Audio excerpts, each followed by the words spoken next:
Welcome to the Deep Dive. We've got quite a stack of source material in front of us today. We're looking at some really defining moments from the 20th century. Extreme challenges, these incredible achievements, but also, profound human tragedies. So our mission, as always, is to really dig in and pull out the key narrative. We're kind of stitching together this global picture of ambition. We'll go from conquering the world's highest peak, Mount Everest, right into the life or death crisis of Apollo 13 in space. Mm-hmm.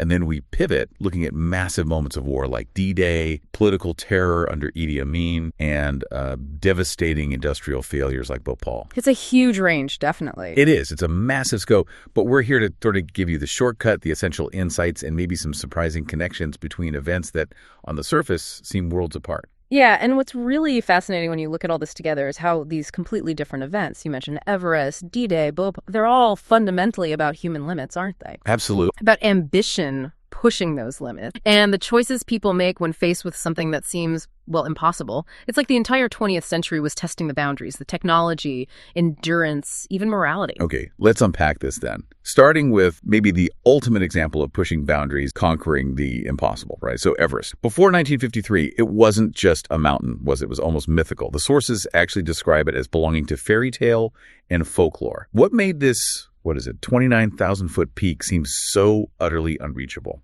Well, it was this terrifying mix of things, really. Things That's that human will just couldn't seem to overcome back then. You had the winds. First of all, constant hurricane force. Right. Then the temperatures, unbelievably cold, far, far below freezing. And the big one, the critical factor, was the lack of oxygen. The thin air. Exactly. At that altitude, just staying alive is a struggle, never mind actually climbing. So before the 53 success, every serious attempt basically slammed into that wall, the realization that the human body, it couldn't function properly. And even just getting close enough to make an attempt, the logistics involved were staggering, weren't they? Mm-hmm. The 1953 expedition, it wasn't just a few guys climbing. Oh, not at all. It was more like a military campaign, a siege, really. Our sources say they mobilized 400 people. 400? Yes. And think about this, hauling 10,000 pounds of baggage just to get the team's position for that final push. That's incredible. It really was like an army moving up a mountain. It was. And even with all that planning, all those resources, the first team they sent for the summit, Charles Evans and Tom Bourdillon, they actually failed. Really? How close did they get? Agonizingly close. They had to turn back only 300 feet from the top. No, why? Oxygen failure. One of their sets malfunctioned right up there at 27,900 feet. It just shows how incredibly narrow that margin for error was. Everything, absolutely everything, had to go perfectly for the next team. And that next team, the second attempt, that was Sir Edmund Hillary and the Sherpa mountaineer, Tenzing Norgay. They finally made it, May 29th, 1953. That's the date. And the sources really focus on that final brutal push, that near vertical 40-foot rock face, famously known now as the Hillary Step. Right. But when they actually stood on the summit, the accounts suggest it was almost subdued because of the sheer physical. Yeah, Hillary himself said something about his sensations being dulled, right? Too exhausted, too oxygen deprived to feel proper elation. Exactly. But even then, you see that spark of, curiosity and maybe sheer grit. He apparently turned off his oxygen briefly. You're kidding. At the summit. Just for a moment. Yeah. To prove, I suppose, that you could technically survive without it, even if it was incredibly risky. It kind of speaks volumes about the sort of drive that defined him, that relentless testing of limits. And then, of course, there's a classic line when he got back down. He saw his friend George Low and just said, "George, we knocked the bastard." Pure exhausted triumph, isn't it? Mixed with that typical Kiwi understatement. Totally. But the visual record from the summit itself is, it's a bit off. The photo. Yes, that's one of those details that really brings it to life. There's only one photo taken on the summit from that moment. And it's of Tenzing Norgay. Not Hillary. Nope, because apparently Tenzing, who was this incredibly skilled climber, just didn't know how to work the camera. Seriously. So Hillary took the picture of Tenzing, but Tenzing couldn't return favor. It just shows you, doesn't it? The priority was getting there, surviving, not necessarily documenting it perfectly for him. That's amazing. And you mentioned Tenzing. We absolutely have to talk about the Sherpas. Their role was just critical. Indispensable. Absolutely indispensable. These are the people who live in these high altitudes. They follow a Buddhist way of life, and they have this deep reverence for the mountain. They called Everest Chomolungma, which means the mother of the world. And Tenzing himself, when he reached the summit, he actually left some chocolates there as an offering to the gods. It's this beautiful blend of, traditional respect and modern achievement. And their skills, their physical ability. Oh, legendary. The term Sherpa itself has basically become synonymous with guide worldwide.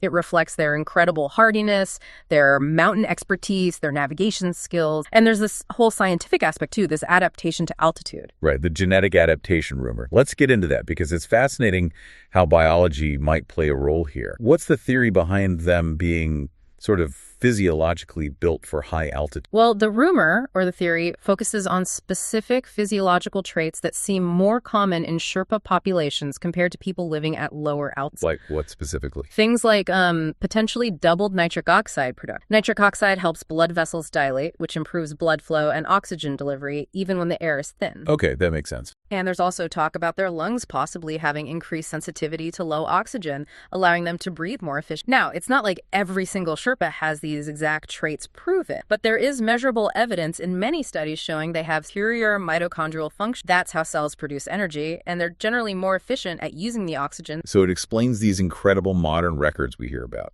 It certainly helps explain them. Like in 2003, you had two Sherpas who basically raced to the summit.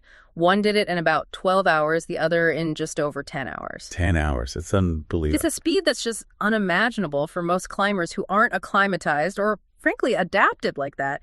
It really highlights this potential biological advantage. But even with Hillary and Tenzing's definitive success in 53, there's still that lingering question, that shadow from the past, the Mallory mystery. Ah, yes, the ultimate what if. Did George Mallory and his partner, Andrew Irvine, actually reach the summit back in 1924, almost 30 years? What does the evidence say? The sources mention a water bottle. They do. A water bottle from Mallory's 1924 expedition was found very high up near the North Ridge. It confirms they were incredibly close, deep into the depth, but did they actually stand on the very top? That's the part nobody knows for sure. And Hillary himself, how did he feel about that possibility, that someone might have beaten him to it? He was asked about it a lot, obviously, and his view was actually quite pragmatic, quite generous. He basically said, look, if Mallory did get there first, he couldn't really complain after enjoying, as he put it, 40 years of being a heroic person. Fair enough. But he always emphasized the crucial second part of mountaineering, the part we sometimes forget when we just focus on the summit. Which is? Getting back down safely. Mallory and Irvine, tragically, did not return. So for Hillary, a true complete success wasn't just reaching the peak, it was ascending and descending. That was the whole challenge. Makes perfect sense. And Hillary certainly didn't stop after Everest, did he? His drive seems almost insatiable. Completely. He wasn't someone to rest on his laurels. He became this full-spectrum explorer. In 1958, just 5 years after Everest, he led the New Zealand team on the Commonwealth Trans-Antarctic Expedition. To the South Pole. To the South Pole, yeah. Using modified tractors, basically motor vehicles, he actually became the first person ever to stand at both the North Pole, the South Pole, and the summit of Everest. Wow. And didn't he fly to the North Pole with someone famous? He did. In a fantastic little historical footnote, he flew to the North Pole with Neil Armstrong. The first man on the moon and the first man on Everest at the North Pole together. That's quite a meeting. Isn't it? But for all these incredible feats of exploration, the sources are really clear that Hillary felt his real legacy, the most important part of his life, was his humanitarian work. With the Sherpa people, right, through the Himalayan Trust. Exactly. He felt this profound debt, this deep gratitude and responsibility towards the Nepalese communities, especially the Sherpas who'd risked so much to help his expedition. So he founded the Himalayan Trust. Building schools and hospitals.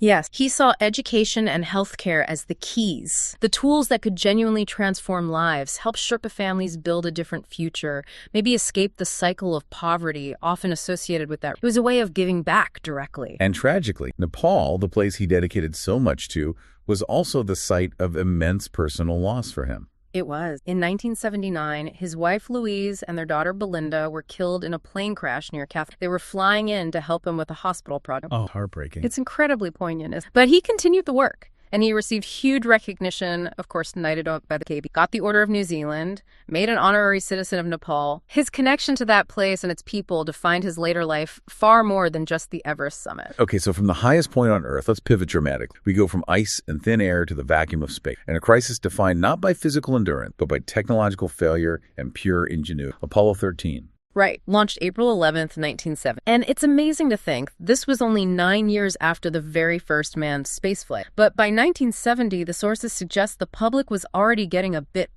almost bored with moon mission. The space race excitement had faded a bit. It seemed routine until suddenly it wasn't. There was an issue right near the start, wasn't there? Something with an engine. Yeah, a small vibration, and the center engine of the second stage shut down about 2 minutes early. At the time, Mission Control treated it as a manageable anomaly. The remaining engines compensated. But looking back, it was actually a stroke of luck. How so? Well, if the engine performance had been slightly different, those excessive thrust vibrations could potentially have caused a structural failure, maybe even ruptured a fuel tank right then and there during ascent. So a near miss they didn't even fully realize at the time. But the real crisis, the one everyone remembers, hit 2 days later on April 13th. That's right. They were way out there, about 320,000 kilometers from Earth. The crew followed a standard routine procedure, stir the cryogenic oxygen. Just flipping us. Basically, yes, to keep the super cold liquid oxygen properly mixed for accurate readings. But inside oxygen tank number 2, there was damaged wiring from a previous test, and when the fan motor kicked on, it caused an electrical spark. And that spark in pure oxygen. Catastrophic. It blew out the side of the service module, which was the main part of the spacecraft: power, oxygen, water, everything needed for the command module Odyssey to function. So they were crippled, 250,000 miles from home, losing power and oxygen rapidly. Utterly crippled. The word desperate, as you said, barely covered. Their only hope, their only viable option, the lunar module Aquarius. The land. But that was designed for something completely different. Exactly. It was designed to take 2 astronauts down to the lunar surface and support them for maybe 2 days. Suddenly, it had to become a lifeboat for 3 men, keeping them alive for 4 days on the long trip back to Earth. It required completely new ways of thinking, unprecedented conservation. Mission Control in Houston basically had to throw out The ingenuity of that ground crew in Houston is just legendary. They had to invent solutions on the fly, procedures that would normally take months of testing.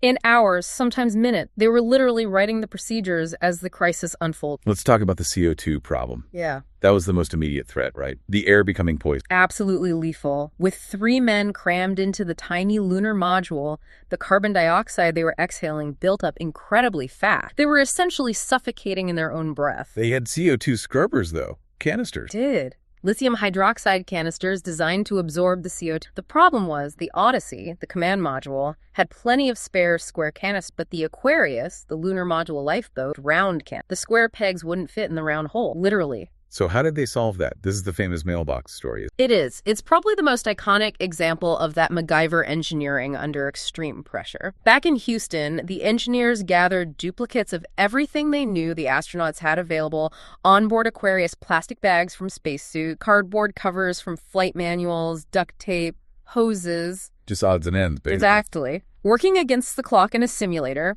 they figured out how to build an adapter, this makeshift contraption, that would connect the square command module canisters to the round lunar module ventilation. And then they had to talk the astronauts through building it. Yeah. Step by step. Painstakingly, yes. Reading the instructions up to them over the radio, imagine the tension. And when the CO2 levels in the LM finally started to drop rapidly after they installed it, the relief in Mission Control must have been immense. It was this incredible victory of teamwork, quick thinking, and using absolutely everything available. But the fixes didn't stop there, did they? They still had navigation problems for re-entry. Right. Another huge challenge. The explosion had blasted debris all around the spacecraft. This cloud of glittering particles made it impossible for the astronauts to use the stars for navigation, which was the standard method for aligning the spacecraft for course corrections. So how did they know where they were pointing? How did they line up for that crucial final engine burn to get them back into Earth's atmosphere correctly? Without that alignment, they could either burn up on re-entry if the angle was too steep, or skip off the atmosphere back into space if it was too shallow. So Mission Control had to figure out another way. They devised this ingenious procedure using the one constant, reliable reference point they had left: the sun. Using the sun. How? By using the alignment telescope in a way it was never designed for, essentially using the shadow it cast and aligning it with the Earth's terminator, the line between day and night. It was complex, untested, but it worked. They got the alignment confirmed and made that critical final burn. The whole journey back was harrowing. Freezing cold, damp, rationing power to the absolute minimum. Extremely tough. They powered down almost everything to conserve the LM's limited battery power. Temperatures plunged inside the module. Condensation formed everywhere. They were cold, likely dehydrated under incredible psychological stress, knowing any tiny error could be fatal. And then the final stage is getting rid of the damaged parts. Yes. After about 6 days nearing Earth, they jettisoned the crippled service module. That was the first time they actually saw the full extent of the damage, a whole panel blown. Commander Jim Lovell famously said, "Okay, Houston, we've had a problem here." Then, just before re-entry, they had to release Aquarius, their faithful lifeboat, knowing it would burn up in the atmosphere. Must have been tough letting it go. Lovell called it casting off the lifeboat. A poignant moment. Then Odyssey hit the atmosphere, endured the blackout period, deployed its parachutes, and splashed down safely. A perfect splashdown in the Pacific. Lovell called it a beautiful landing, and the reception was heroic. Instead of killing public support for space travel, Apollo 13 did the opposite. It became the successful failure. Exactly. It showcased the incredible problem solving, the bravery of the crew, the dedication of ground control. It arguably saved the later Apollo, like Apollo 14, which, fun fact, took tree seeds to the moon that were later planted across the U.S. as moon trees. And the lessons learned, the technical fixes, the procedures developed in that crisis, they directly influenced the design and operation of later spacecraft, including the space. Although, tragically, the shuttle program also had its own terrors later with challenges. Okay, if we connect this to the bigger picture, we're shifting gears dramatically now. From these sort of spontaneous survival efforts against technology or nature, right, to perhaps the most meticulously planned, massive, organized human endeavor in history. Operation Overlords, D-Day. This wasn't about saving 3 astronauts. This was about, well, confronting a global evil head-on. General Eisenhower, the Supreme Commander, explicitly called it a crusade, didn't he? The goal was clear. Land forces in France, liberate northwestern Europe, and ultimately bring down the Nazi regime. The scale, as you say, was just mind-boggling. The planning took years. Years. It was the longest planned military campaign ever, according to our source. The sheer logistics were immense. Just getting enough landing craft, for example, was a huge bottleneck. Eisenhower actually had to postpone the invasion, push it back from May to June 1944, just to ensure they had enough LSTs in Higgins boats. And the timing itself was critical. They needed specific conditions, right? Absolutely. A very narrow window. They needed a relatively calm sea for the landings, a full moon or close to it for the overnight paratrooper drops, and low tide occurring shortly after dawn so they could see and disable the German beach op. Putting all that together only gave them a few possible days. Eisenhower picked June 5th originally. He did. But the weather forecast for the 5th was terrible high winds, heavy cloud cover, rain. Imagine the pressure on him. He had this massive invasion force poised, ready to go, and he had to make the call. Delay and risk losing surprise and the right tidal conditions for weeks, or go and risk disaster in the storm. He delayed it by 24 hours based on a forecast for a temporary break in the weather on June 6th. A huge gamble. A massive gamble. But even the best planning, the perfect weather window, would have been completely useless if the Germans knew where they were. Secrecy, deception, that was paramount. And you're the bodyguard of lies. Exactly. The Allies knew they couldn't hide the fact that an invasion was coming, the build-up, but they could try to deceive the Germans about the location and the timing. So they launched this incredibly elaborate, multi-layered deception plan. It wasn't just one trick, was it? There were multiple fake operations. Several. Things like Operation Vendetta and Operation Ironside suggested threats elsewhere, like towards southern France or Norway. Operation Zeppelin aimed to convince the Germans the main thrust might come through the Balkans, and some historians still debate whether Churchill secretly did want a Balkan, quite apart from the deception. The main one, the absolute key to tricking Hitler, was Fortitude South. Fortitude South was the masterpiece. The goal was to convince the Germans, particularly Hitler himself, that the main Allied invasion would land at the Pas de Calais. Like how? Several reasons. It's the shortest route across the English Channel. It had large harbors nearby. The terrain was suitable for a rapid advance towards Germany. And crucially, Hitler already believed Calais was the most logical place for the Allies to attack. It fit his own strategic thinking, dating back to his planned invasion of Britain Operation. So the Allies were basically confirming Hitler's own bias. How did they do it? How did they make this fake invasion seem real? Through pure theater on a grand scale. They created an entirely fictional army, First United States Army, or FUSAC, supposedly based in Kent, directly opposite Calais. Fictional? How? With fake radio traffic broadcasting constantly, making it sound like a huge army was communicating. They used inflatable rubber tanks, plywood aircraft, dummy landing craft parked in harbor. They even appointed a real high-profile general, George S. Patton, known for his aggressive reputation as the commander of the Phantom Army, knowing German intelligence respected and feared him. This was physical deception, radio deception, and human deception. This was critical. They used double agents, spies who were pretending to work for the Germans but were actually controlled by the British. Yeah. The most famous was Juan Pujol Garcia, codenamed Garbo. Garbo. Yeah, he was incredibly trusted by the Germans. He fed them a stream of highly detailed, seemingly accurate intelligence reports confirming that Fusag was real, that it was the main invasion force, and that the landings happening elsewhere like Normandy were just a diversion. So even after D-Day started on June 6th in Normandy, Hitler still believed the main attack was coming at Calais. For weeks, Garbo's reports were so convincing that Hitler kept powerful panzer divisions, crucial armored reserves, waiting in the Calais area for Patton's real invasion that, of course, never materialized. This delay in German reinforcements reaching Normandy in force during those critical first days and weeks was absolutely vital for the Allies to establish and secure their beachhead. That level of deception is just staggering. So the actual invasion, June 6, 1944, it started overnight. Yes, with the airborne assault. Around 23,000 American and British paratroopers dropped behind enemy lines in the dark hours before dawn. Their job was crucial. Seize key bridges, capture gun batteries, block roads to prevent German reinforcements from reaching the beaches quickly. And then came the main event at dawn, the amphibious assault. The landings on the 5 beaches, codenamed Utah, Omaha, Gold, Juneau, and a massive force, 155,000 Allied troops hit those beaches on D-Day itself, supported by an incredible armada of nearly 7,000 naval vessels and covered by over 11,500 aircraft. What were they facing? What did the Germans have waiting for them? Field Marshal Erwin Rommel was in command of the coastal defenses, the Atlantic Wall. On that stretch of Normandy coast, he had about 5 infantry, 1 airborne division, and 1 panzer division relatively close by. The Germans definitely had the advantage of prepared defensive positions, bunkers, machine guns, artillery overlooking the beach. But the Allies had overwhelming power in the air and at sea. Completely overwhelming. Allied aircraft flew something like 14,000 sorties on D-Day. The German Luftwaffe only managed about 500, total air supremacy, and the naval bombardment before the troops landed was immense. Yet the experiences on the beaches varied dramatically, didn't they? Some were relatively light, others were horrific. Absolutely. Utah Beach, the westernmost American beach, actually had the lightest casualties, about 197 killed or wounded out of 23,000, partly due to the pre-dawn bombing being effective there,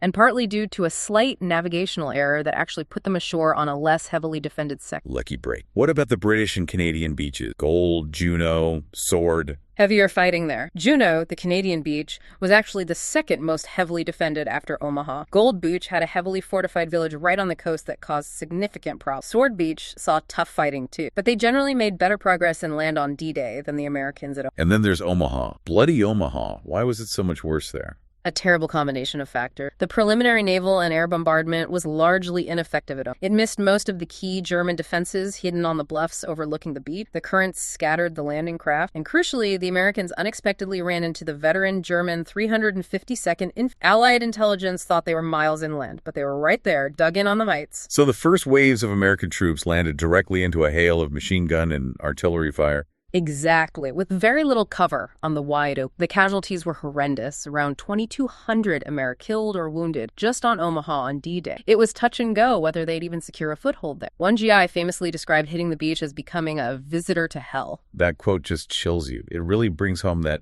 despite all the planning, all the technology, it came down to individual soldiers pushing forward under unimaginable fire. It did. And speaking of technology, we can't overlook one seemingly simple but absolutely vital equipment. Which is? The LCVP, landing craft, vehicle, personnel, better known as the Higgins boat. Right. Eisenhower himself supposedly called the designer, Andrew Higgins, the man who won the war for us. Why was this little boat so important? Because before Higgins designed it, the Allies really struggled with amphibious landing. How do you get thousands of troops and their equipment from ships offshore onto a defended beach quickly and relatively? Older landing craft were slow, or they needed docks, or they had ramps at the side, which were... So what made the Higgins boat special? Its design was revolutionary for its time. It had a very shallow draft, meaning it could run right up onto the beach. And crucially, it had that distinctive flat bottom and a wide ramp at the front that dropped down, allowing troops to pour out quickly. Exact. Dozens of men could exit simultaneously directly onto the beach, providing some protection from the boat itself initially. It could also carry small vehicles like jeeps. It just made landing infantry waves on open, defended beaches feasible on the scale needed for overload. Without thousands of Higgins boats, the entire D-Day strategy might have been impossible. So looking at the immediate outcome of D-Day itself, June 6th, did the Allies achieve all their objectives? Honestly, no.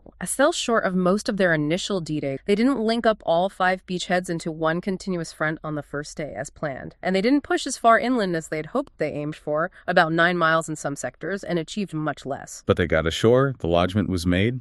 that was the crucial. Despite the setbacks, despite the horrific losses, especially at Omaha, the foothold by June 11th, the beachheads were linked up. Then began the brutal grinding fight Normandy hedge bocage country. Until the breakout. Until the breakout finally came at St. Lo on July. After that, the Allied advance accelerated rapidly, leading to the liberation of Paris about a month later, on August 25th. But the sources really emphasize, looking back at D-Day itself, that despite everything, the deception, the air power, the naval support, the critical margin for success, came down to the sheer gut, the heroism and tenacity of the ordinary pushing forward. Okay, let's transition now. We've looked at ambition aimed at conquest, whether geographical or military. Now we turn to something, well, darker. Ambition completely unchecked, leading to man-made catastrophe, both political and industrial, starting with the horrific reign of Idi Amin in Uganda.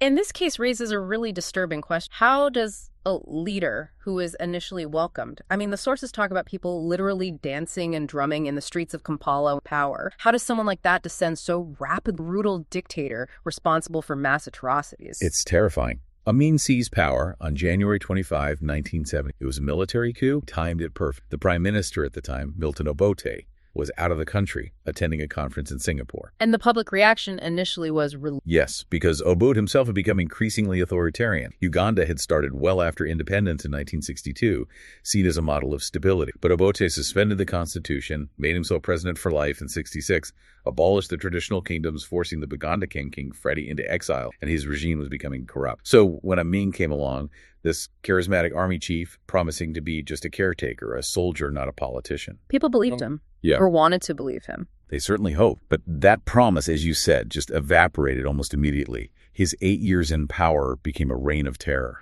How did it manifest? Who did he target? Systematically, anyone perceived as a threat or disloyal. This included specific ethnic groups, particularly the Akoli and Lango people, who were seen as supporters of the ousted Obote. But it also extended much wider religious leaders who spoke out, journalists, judges, academics, senior civil servants.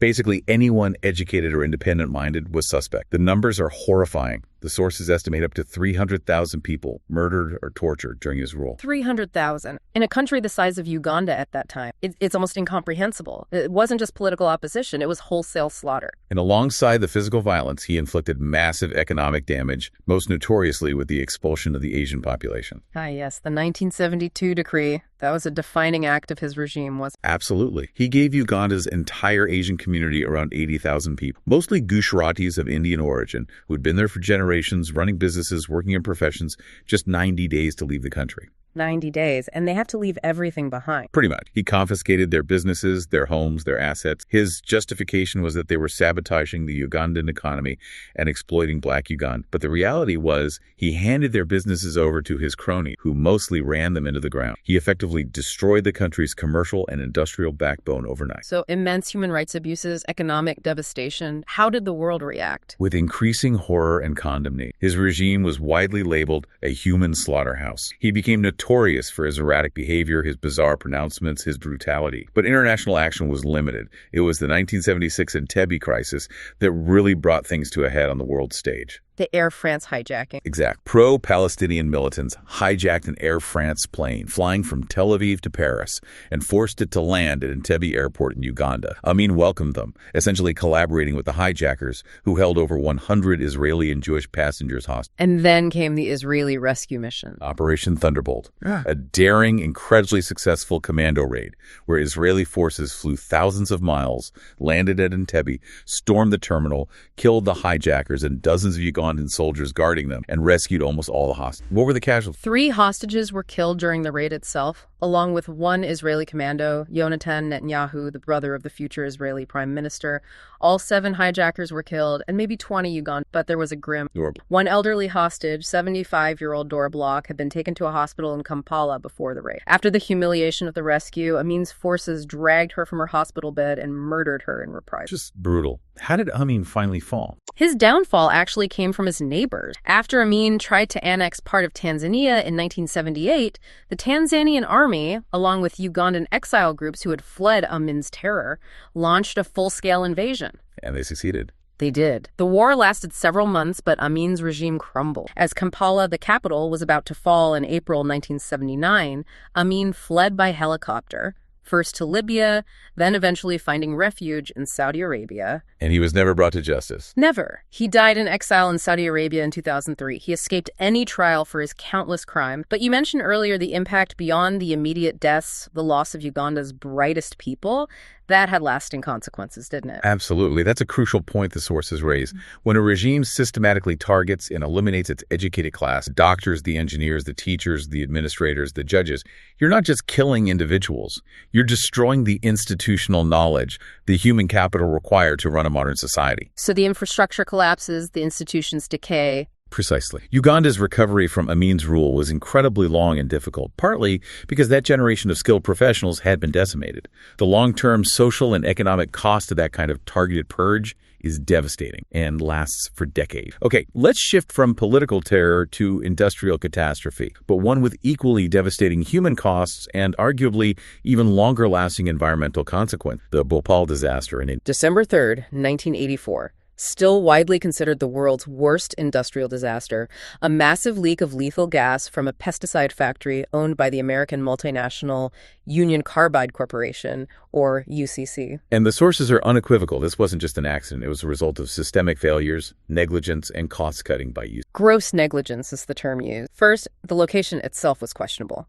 UCC built this complex chemical plant in an area that was only zoned for light industrial use, not hazardous processes, and a densely populated neighborhood had grown up right next to it. And the chemical at the heart of it, methyl isocyanate, MIC, that was incredibly dangerous stuff to be storing in large quantities, wasn't it? Extremely dangerous. MIC is unbelievably volatile. It reacts violently with water, heat, even impurity, and it's acutely toxic if inhaled. Wasn't it related to poison gas used in war? Yes. Its effects are similar to phosgene gas, which was used as a chemical weapon in World War I, attacks the respiratory system. UCC was using it as an intermediary chemical to make pesticides, but storing large amounts of it, they had about 40 tons in the tank that failed, was known to be inherently risky. Many other chemical companies had opted for different, safer processes, specifically to avoid storing large volumes of MIC, even if those processes were more expensive. So UCC chose a riskier process, presumably to save money. That seems to be the conclusion. And that cost-cutting mentality extended throughout the plant's operation and maintenance, according to the sources. What kind of thing? Well, reports mention enforced staff reduction, particularly among experienced maintenance crews. They used substandard materials for repair, like using carbon steel pipes instead of stainless steel in critical areas where corrosion was a known risk with MI. And crucially, several key safety systems designed specifically to contain or neutralize an MIC leak were either poorly maintained, under-designed for the amount of MIC stored, or deliberately shut down to save money. They shut down safety systems. Yes. Things like the refrigeration unit meant to keep the MIC cool and stable, the flare tower designed to burn off escaping gas, the vent gas scrubber meant to neutralize it. Reports indicate these were either offline or incapable of handling a large-scale leak at the time. Were there warnings? Did anyone see this coming? There were clear warnings. Internal UCC safety audits pointed out serious deficiencies years before. U.S. engineers apparently warned about corroding pipelines and the potential for a major toxic release back in 1992. The sources even mention a local Indian journalist who wrote articles predicting disaster, claiming Bhopal was sitting on a time bomb about to be annihilated. The warnings were ignored. So on that night, December 3rd, 1984, what happened? How did the leak start? It seems a large amount of water possibly entering during a routine pipe cleaning operation due to faulty valves got into one of the MIC storage tanks, tank 610. And MIC reacts violently with water. Exactly. It triggered a runaway exothermic reaction. Temperature and pressure inside the tank shot up uncontrolled. The safety valve burst, and this massive cloud of hot, toxic MIC gas, estimated at around 40 tons, escaped into the night air. And the safety systems failed to stop it. All 6 of them, according to the reports, either failed completely or were overwhelmed by the sheer volume of the gas. The cloud drifted silently over the sleeping, densely packed neighborhoods surrounding. The immediate impact must have been horrific. Unimaginable horror. People woke up choking, gasping for breath, their eyes burning intensely, vomiting. Many died in their bed. Others fled into the streets in panic, only to collapse and die there. The gas, being heavier than air, stayed close to the ground. By morning, the streets were littered with the bodies of people and... How does MIC actually kill? You mentioned phosgene. It primarily attacks the lungs, causing severe inflammation, fluid buildup, pulmonary edema, and bronchial spasm. It essentially interferes with the ability of the lungs to exchange gas, leading to suffocation. People died quickly from respiratory failure, or hours, even days later, from complications. Survivors often suffered severe burning eye pain, temporary or partial blindness, and long-term respiratory damage. And the hospital. Were they prepared? completely overwhelmed. Local hospitals, like the Hamidiya hospital mentioned in this, were inundated. They treated perhaps 80,000 people in the first few days alone. And compounding the tragedy, doctors initially had little idea what chemical they were dealing with or how best to act. UCC was slow to release specific information. Was there any immediate impact on pregnancy? A devastating impact. The sources state that over half of the pregnant women exposed to the gas in the immediate aftermath suffered spontaneous abortions or stillbirth. The long-term reproductive health effects have also... You mentioned blindness was that widespread and permanent. That's one slightly surprising detail the sources note. Despite the intense eye pain and visual impairment many suffered, some reports mention people rubbing their burning eyes with contaminated water or even sewage in desperation. No cases of total permanent blindness directly caused by the exposure were officially recorded at the time, though many suffered lasting eye problems. What about the corporate aftermath? What happened with UCC? It became a long, drawn-out legal battle. UCC initially tried to blame sabotage, which was largely discredited. Eventually, in 1989, they reached a settlement with the Indian government, paying $470 million in $470 million. That sounds like a lot, but for a disaster of this scale. It was widely criticized as grossly inadequate. When divided among the hundreds of thousands of victims with long-term health problems, the individual amounts were often tiny, and the settlement figure drastically underestimated the decades of chronic illness, premature death, and ongoing medical... And the plant site itself, was it cleaned up? This is perhaps the most scandalous part of the legacy. No, UCC basically walked away. The defunct factory site was never properly cleaned or remediated. It remains heavily contaminated with toxic chemicals and heavy metals. Which means the disaster is still ongoing in a way. Absolutely. Those toxic materials continue to leach into the local soil and groundwater, contaminating the drinking water supply for thousands of people still living around the site. Studies have shown alarming levels of dangerous chemicals in the water and associated health problems in the pot, including birth. So the final death toll isn't just the few thousand who died immediately? Not even close. Estimates vary, but most sources suggest that between 10,000 and 20,000 additional premature deaths occurred decades following, directly attributed to chronic caused by the gas, and hundreds of thousands more continue to suffer from long-term health, respiratory illnesses, neurological problems, cancers, Bhopal isn't just historical, it's a continuing public health crisis fueled by corporate negligence. Right. And that failure of corporate responsibility leads us directly into our next section, which feels very relevant today. It's about the environmental reckoning, specifically the inevitable cost of our global addiction to oil. The source material puts it starkly. We consume something like 85 million barrels of oil every single day worldwide. 85 million barrels. It's staggering when you think about it. For transport, obviously, but also for plastics, pharmaceuticals, fertilizers, countless things that underpin modern life. But this convenience, this reliance, has come at a steep price, hasn't it? Especially when things go wrong at sea. Exactly. Let's look at one of the early, really defining supertanker disasters, the Amoco Cadiz in 1978. Okay, what happened there? This was a VLCC, a very large crude carrier, absolutely massive, carrying 1.6 million barrels of crude oil. It was sailing near the coast of Brittany in France when it was hit by a huge rogue wave that completely crippled its steering gear. So it lost control. Lost all steering, yes. Adrift in heavy seas and strong winds, heading towards the rocky coast. A salvage tug arrived on the scene relatively quickly, but then came the crucial, fatal delay. What caused the delay? It seems obvious they needed a tow immediately. You'd think so. But the sources highlight this incredible, protracted negotiation that took place over the radio between the ship's captain and the ship's owner, Amoco, based in Chicago, about the terms of the salvage contract. They were haggling over price while the ship drifted towards disaster. Apparently so. Precious hours were lost arguing about whether it would be a standard towage contract or a more expensive no-cure, no-pay salvage agreement. By the time they finally agreed and the tug attempted to connect a line, the weather had worsened, the tanker was too close to the shore, the tow lines kept breaking, and it was ultimately too late. The ship ran aground and broke apart. Releasing all that oil,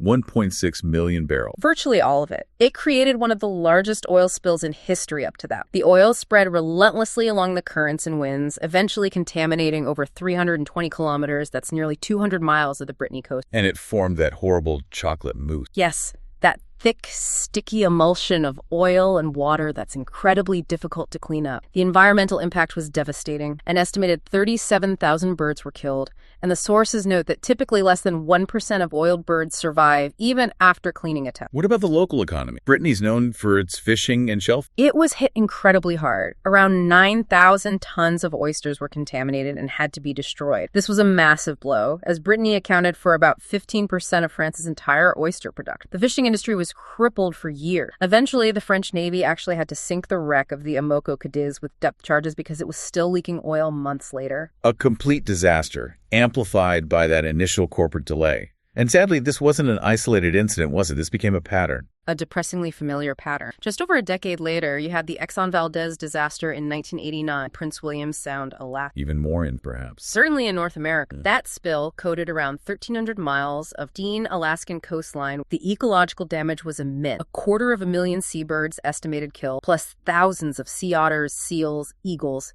It completely collapsed the local herring fish, never fully recovered. And the human cost, beyond the economic. Significant hardship.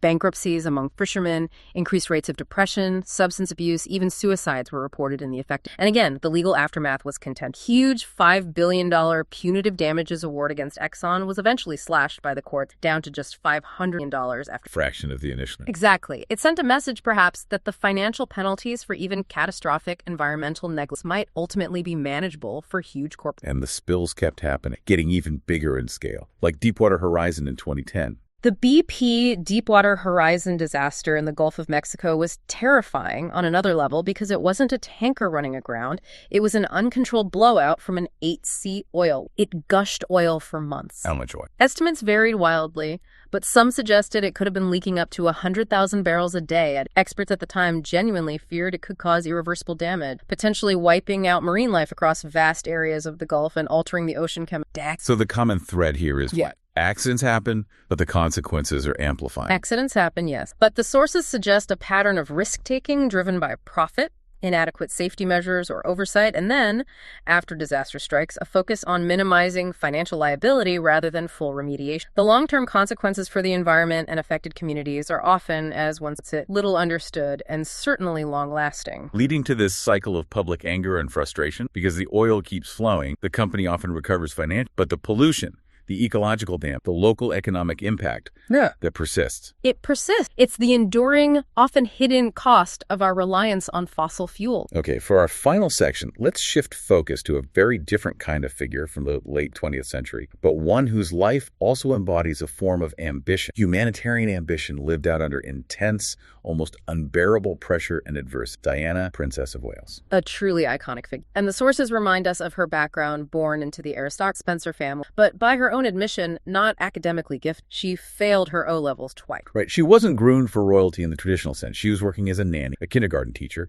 essentially an ordinary young woman, as one source puts it, before she got engaged to Prince Charles. And that ordinariness, that relatability, was arguably key to her immense global popularity, wasn't it? The fairy tale wedding in St. Paul's Cathedral was watched by hundreds of millions, but the reality of her royal life turned out to... The sources mention her struggles within the marriage, the pressures of the institution, her battles with postnatal depression after William was born. She was remarkably open about those struggles later on, which was quite revolutionary for a royal figure at the time. It shattered that image of a perfect, untouchable monarch and showed a very human vulnerability. And that humanity really shone through in how she approached motherhood, didn't it, with Princes William and Harry? Completely. She seemed determined they wouldn't grow up entirely disconnected from normal life. Yes, they were princes, but she took them to McDonald's, to theme parks like Disney World. More significantly, she exposed them directly to the realities faced by less fortunate. Taking them to homeless shelters, AIDS clinics. Exactly. Instilling empathy, showing them the world beyond palace walls. Those experiences clearly shaped her son and became fundamental to her own public work and legacy. Her work on AIDS awareness, in particular, was groundbreaking. Transformative. You have to remember the context of the 1980s, the fear, the stigma,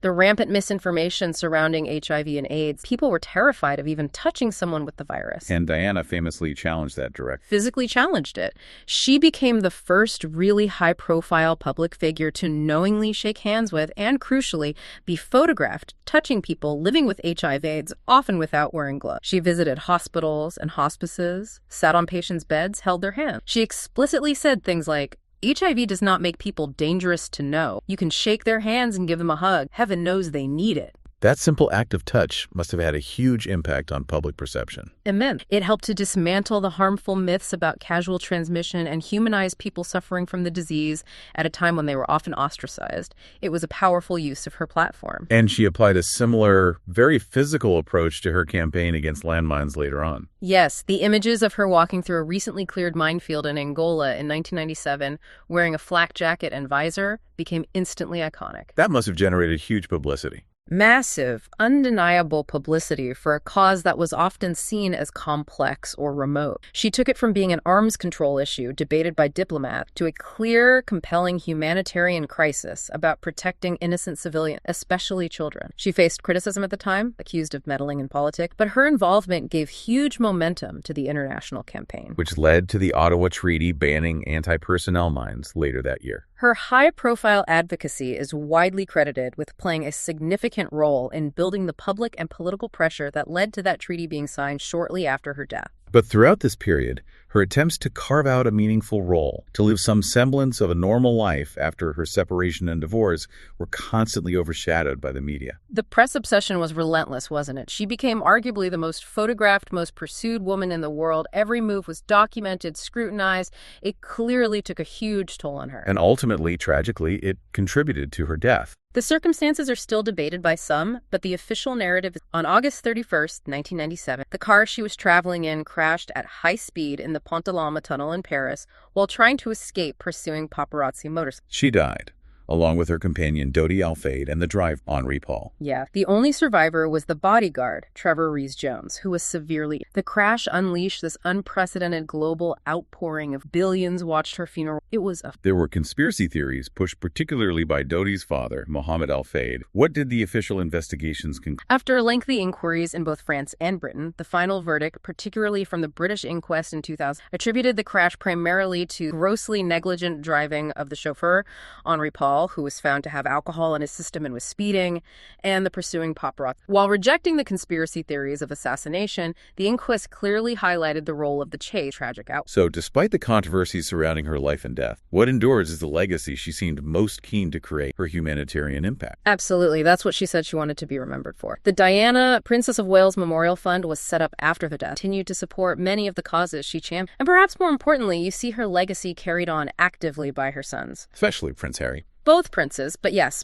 Prince Harry has often spoken about the impact of his mother's life and death, particularly regarding the media, and he co-founded the charity Sentabail, which works with vulnerable children in southern Africa, particularly those affected by HIV/AIDS, a direct echo of her own work. Her legacy really lies in demonstrating how someone born into immense privilege can use that platform to connect with ordinary people, champion difficult causes, and show that vulnerability and empathy can be powerful for #HowTrue. So we've journeyed through some really defining, often intense moments of the 20th century today. From the absolute peak of Everest through the ingenuity that saved Apollo 13 into the calculated planning and brutal reality of D-Day, the horrors of Amin's Uganda, and the devastating failures at Bhopal and in those massive oil spills. Ambition in all its forms, noble, scientific, military, political, industrial, seems to be the driving force behind every single one. Yeah, so what does this all mean when you put it together? I think what stands out from all these sources is that in every case amidst the chaos, whether it's technological failure like Apollo 13, where they're literally using cardboard and duct tape to survive,